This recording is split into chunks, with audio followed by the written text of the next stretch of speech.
Somewhere beneath a stretch of coastline that Iran spent decades hollowing out and hardening, a 5,000-pound steel penetrator is already through the rock before the world above ever hears a sound. The explosion you eventually see on the footage isn't the moment of impact.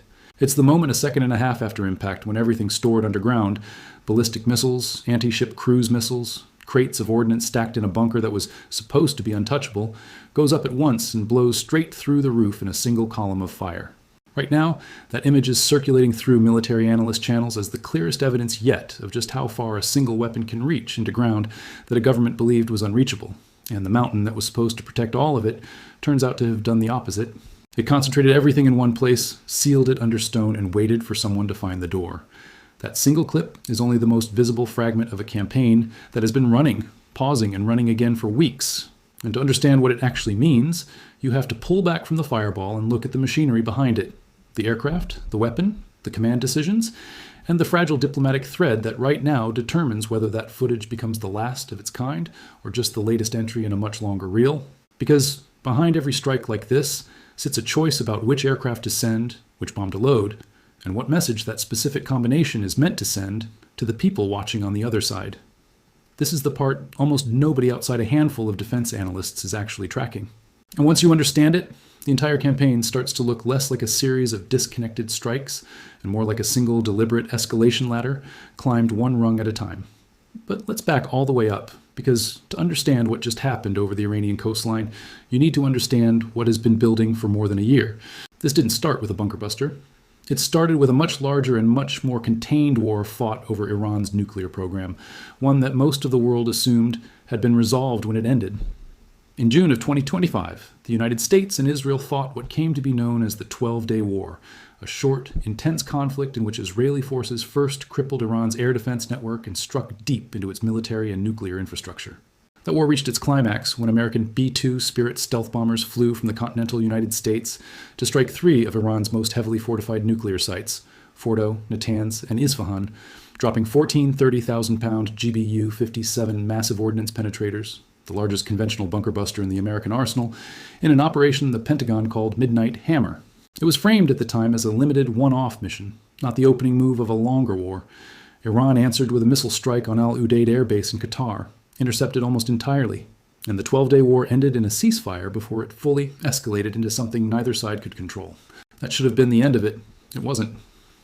A preliminary intelligence assessment, one the current administration characterized publicly as a politically motivated leak, suggested that Iran had moved much of its enriched uranium stockpile before the 2025 strikes landed, and that the underground facilities at Fordo and Natanz hadn't fully collapsed the way the public narrative implied.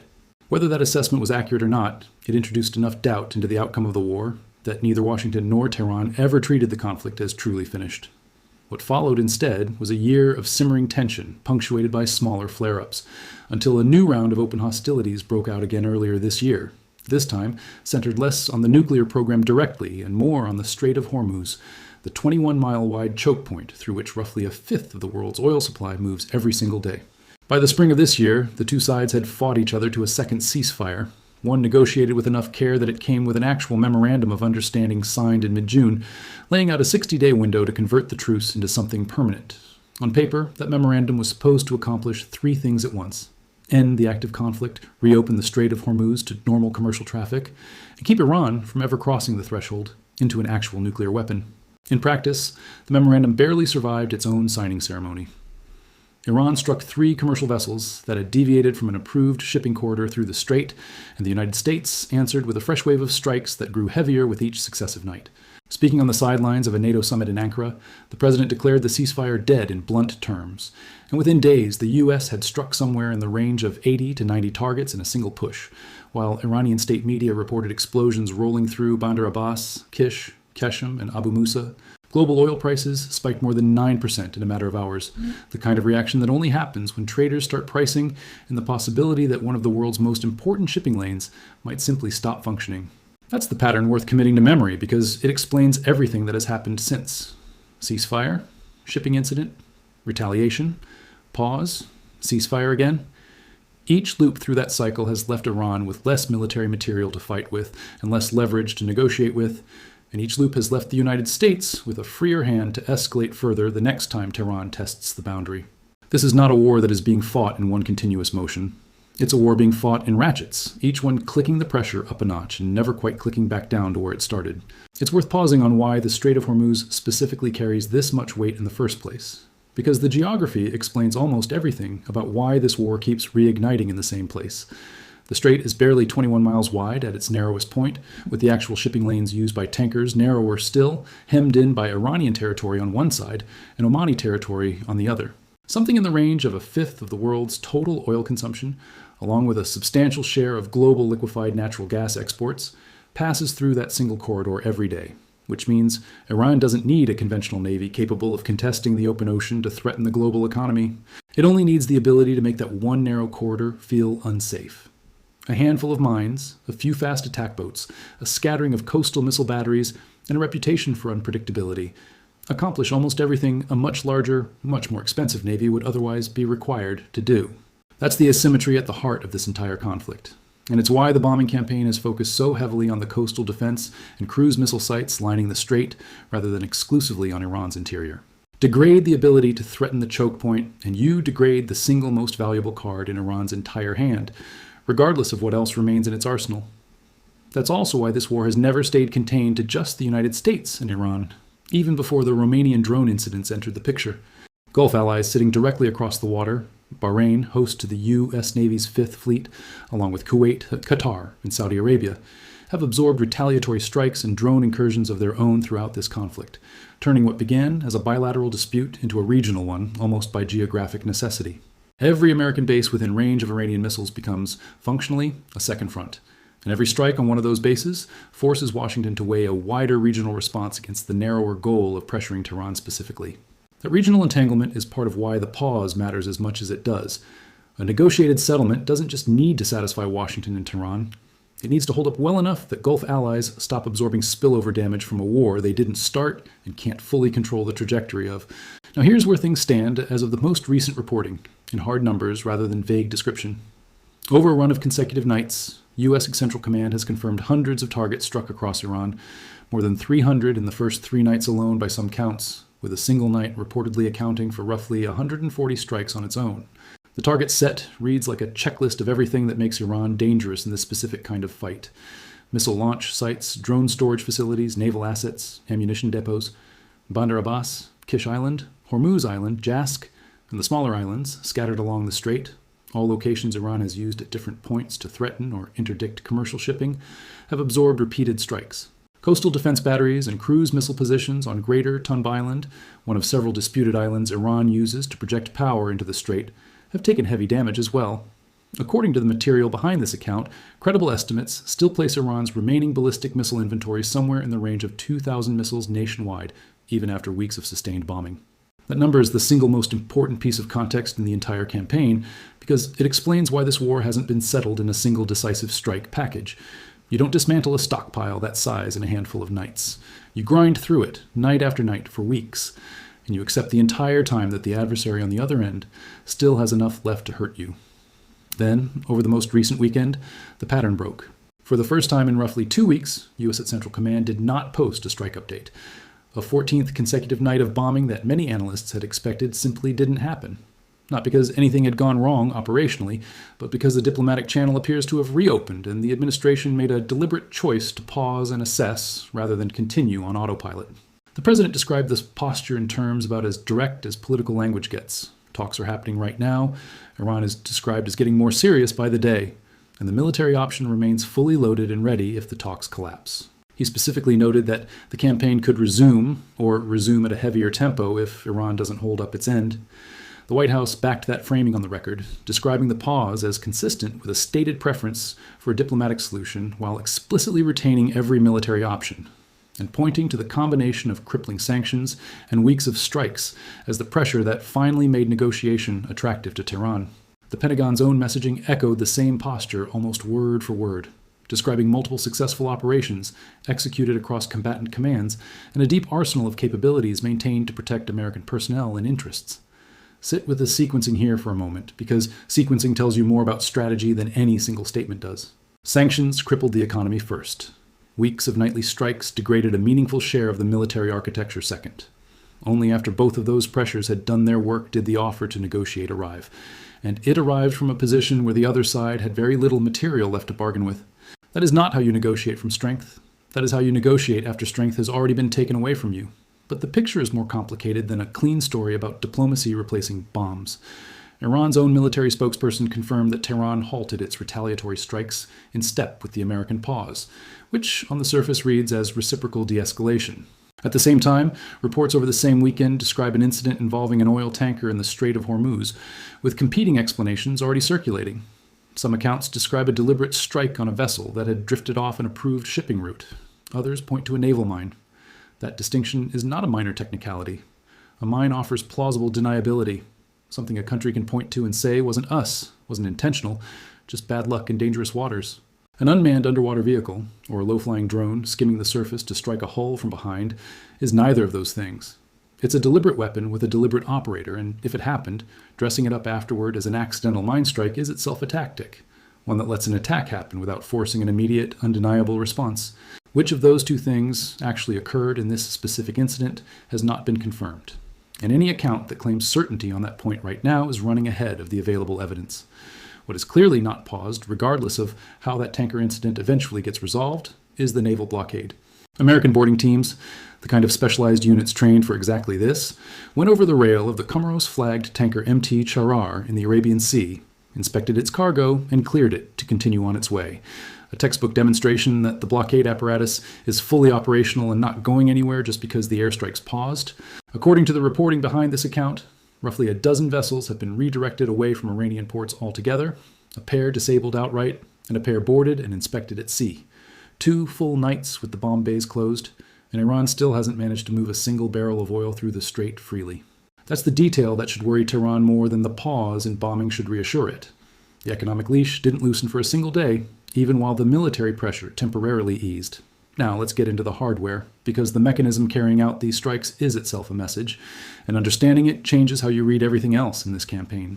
The aircraft doing the heaviest lifting is the B-1B Lancer, a supersonic, variable geometry swing-wing bomber originally designed in the 1970s and finalized in the 1980s for a mission that no longer exists, punching nuclear payloads through Soviet air defenses at low altitude, running fast and low under the radar envelope of an adversary that, for most of the aircraft's design life, was the only adversary that mattered. When the Cold War ended, that mission evaporated with it, and the B-1B spent decades being reimagined as something else entirely, the single most useful conventional bomber in the current American inventory. The math behind that claim is straightforward. America's stealth option, the B-2 Spirit, the aircraft that flew the 2025 strikes on Fordo, numbers only 19 airframes total. It's a scalpel, reserved for the hardest, most heavily defended targets where stealth is non-negotiable. The B-1B fleet, by contrast, runs to roughly 45 aircraft, and each one can carry up to 75,000 pounds of precision-guided ordnance, the largest conventional payload of any bomber the Air Force flies. When a campaign needs to hit hundreds of targets across dozens of consecutive nights, that payload capacity, not stealth, not speed, just raw carrying capacity, is what actually makes the tempo possible. In the campaign's opening phase, B-1s reportedly flew missions that both originated and ended on the continental United States, refueling repeatedly over the Atlantic and the Mediterranean along the way, because forward basing access in the United Kingdom hadn't yet been cleared for use. That changed after an Iranian drone struck near a Royal Air Force installation in Cyprus, an incident that, according to this account, prompted London to reverse its earlier hesitation and open RAF Fairford to the bomber fleet almost immediately afterward. Read that sequence again, because it's a small case study in exactly how escalation spread sideways in a war like this one. It didn't take a direct attack on British soil to change British basing policy. It took a strike close enough to British interests to make continued caution look more dangerous than involvement. That is how a two-country war starts pulling third parties into its orbit without either of them ever intending it to happen. The weapon riding inside those bomb bays is where the real technical story lives, and it's worth walking through in detail because the choice of weapon here is not incidental. The GBU-72, Advanced 5K Penetrator, is a 5,000-pound bunker-busting bomb that, according to the material behind this account, has now been used in actual combat for the first time in its service history during this campaign. A milestone worth pausing on, because a weapon's first combat employment is itself a signal broadcast to everyone watching, allies and adversaries alike, about what a country is now willing to use and against what kind of target it's prepared to use it.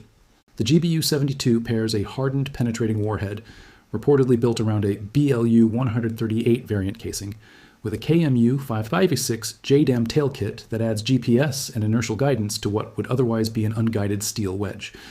The bomb weighs in at roughly 4,400 pounds of hardened casing, carrying close to 1,770 pounds of PBX-109 and AFX-757 explosive fill with smart fusing designed to detonate at a specific depth rather than on impact, the entire point being to let the weapon bury itself before it goes off, rather than wasting its energy cratering the surface. Notably, that same explosive combination is used inside the much larger 30,000-pound massive ordnance penetrator that struck Fordo in 2025, which effectively makes the GBU-72 the smaller aircraft portable sibling of America's largest bunker buster, built to achieve a comparable effect against hardened underground targets at a fraction of the size and cost per round, which matters enormously in a campaign that needs to strike hundreds of targets rather than a handful of nuclear facilities.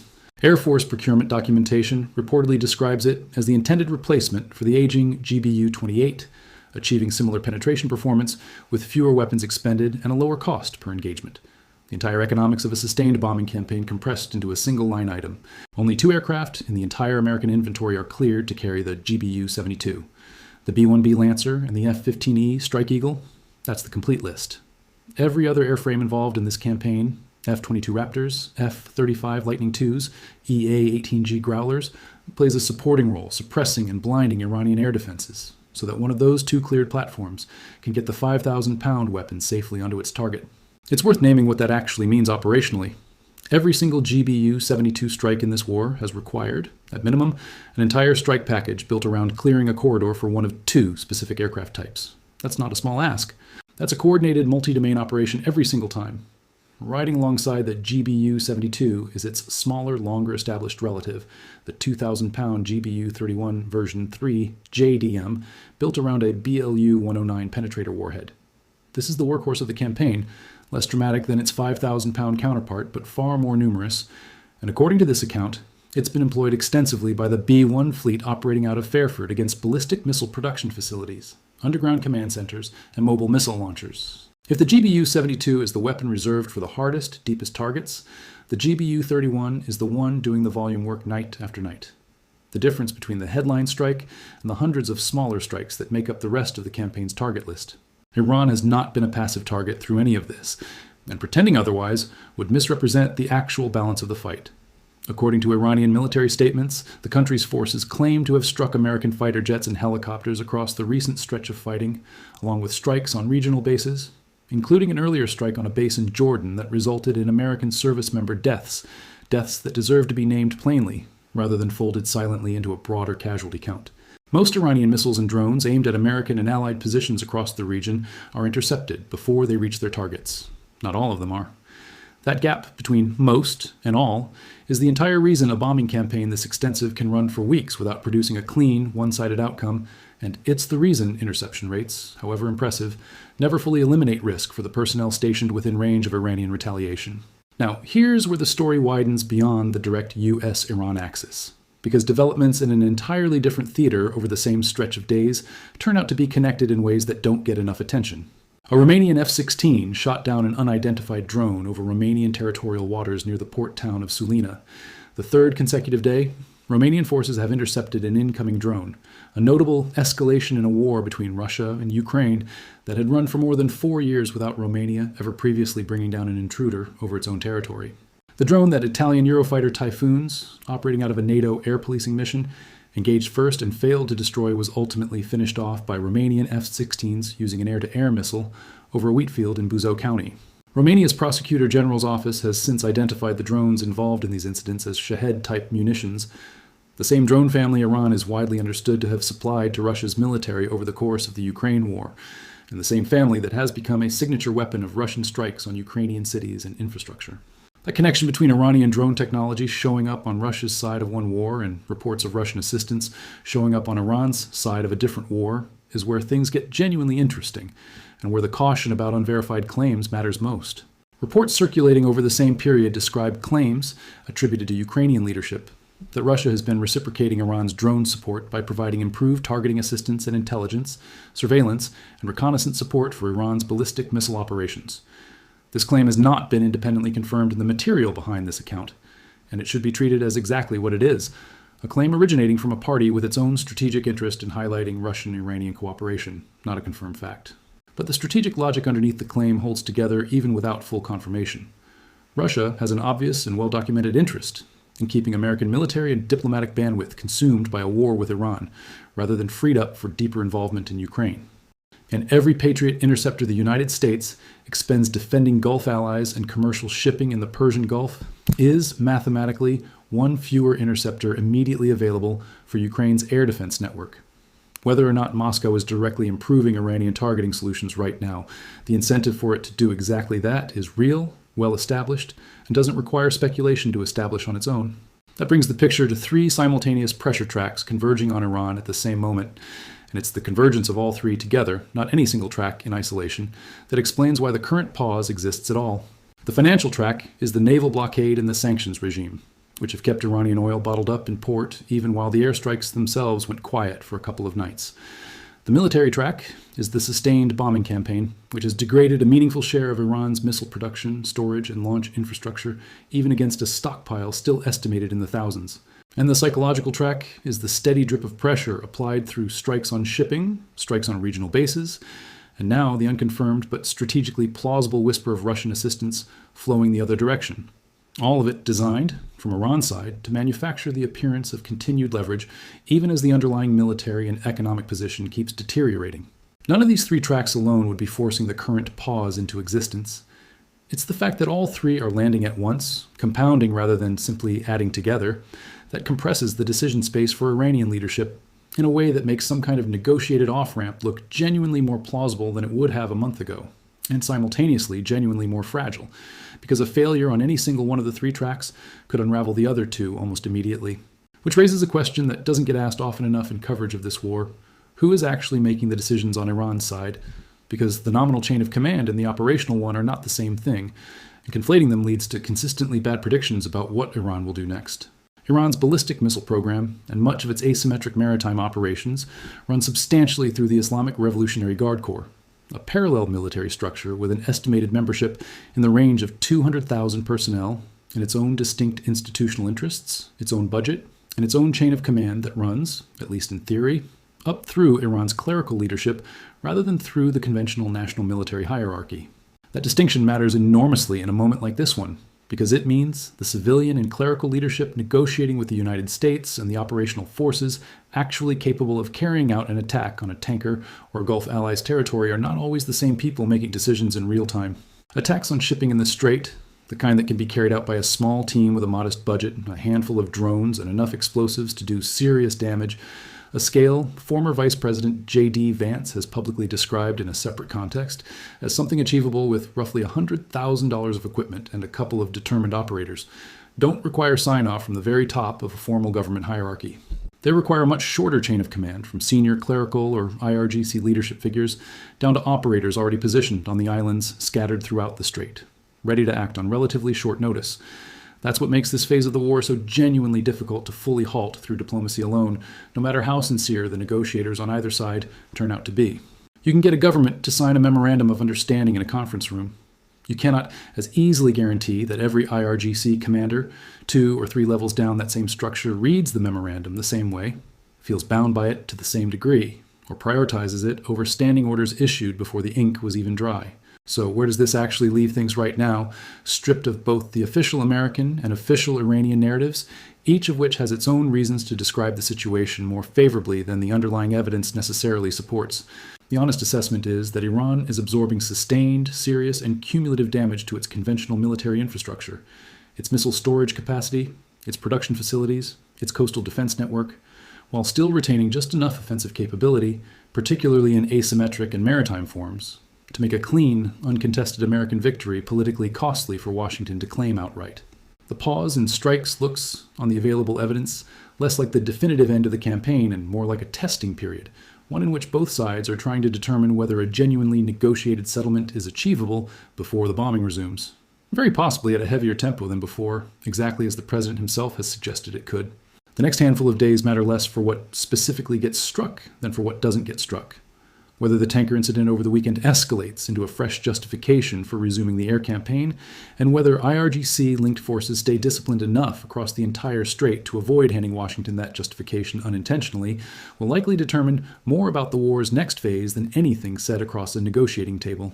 And here's the structural risk sitting underneath all of it, the one variable that should concern anyone tracking this conflict closely more than any single night's target list ever could. It is not the bunker busters, and it is not the naval blockade. However consequential both of those remain, it's the persistent, unresolved gap between Iran's formal negotiating posture and its actual command fragmentation on the ground. A government can sit down and agree to a ceasefire. It cannot fully guarantee, in a structure as layered and factionalized as Iran's, that every mine-laying crew, every drone team, and every commander with meaningful independent authority over a stretch of coastline will treat that ceasefire as binding in the moment that matters most. That exact mismatch is what turned this spring's ceasefire into this month's collapse. And it's the same underlying mismatch that could, without much warning, turn this week's fragile diplomatic pause into next week's resumption of nightly strikes across the entire country. An accidental strike on a commercial vessel, a miscommunicated order somewhere down the IRGC's internal chain, a single overzealous unit acting without central authorization from Tehran. Any one of those, on its own, could be enough to erase weeks of careful, fragile diplomatic movement in a single night, and there is no reliable mechanism on either side right now that fully guarantees it won't happen. Which brings this back to where it started. A bunker carved into a stretch of Iranian coastline, buried under a mountain that was supposed to make its contents permanently untouchable, opening up from underneath in a fireball that took a second and a half to reach the surface after the weapon that caused it had already done its work. The mountain was never actually the problem, and it never was the layer of protection Iran believed it to be. It was only ever a door, one that a 5,000-pound weapon carried by one of exactly 2 cleared aircraft in the American inventory turned out to be perfectly capable of opening.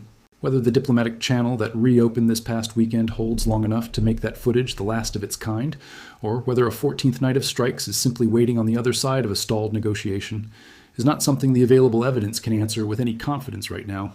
What is clear, watching the sequencing of sanctions, strikes, blockade, and pause unfold over the past several weeks, is that neither side has fully closed the door on more of it. And in a war defined this precisely by escalation ratchets that only ever seem to click in one direction, that unresolved door is the detail worth watching most closely of all.